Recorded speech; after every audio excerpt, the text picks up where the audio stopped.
Hello, and thanks for joining us on Divine Daily Prescription.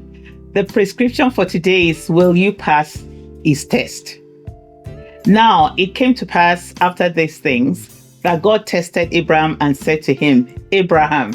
And he said, Here I am.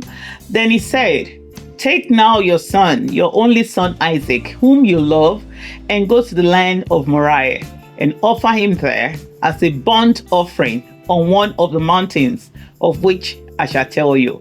And that's from Genesis 22, verses 1 and 2. Wow. Imagine waking up or having a dream and God speaking this to you.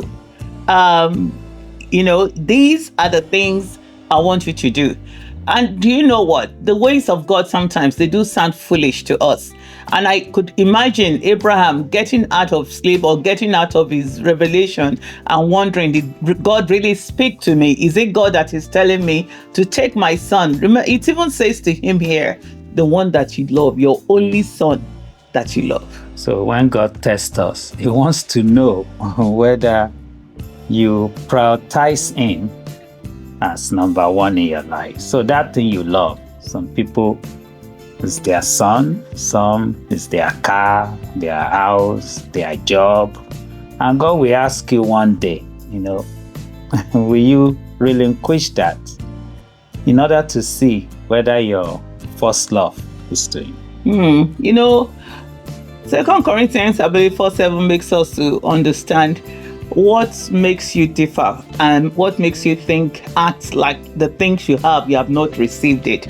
Whatever you have received of the Lord.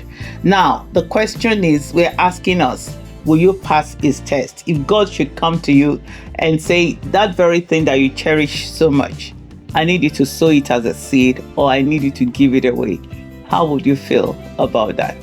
So we cannot be promoted without first being tested. And when we are going through this test, God wants us to trust him.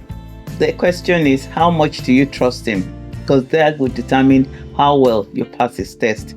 Thanks again for joining us on DDRx. God bless you.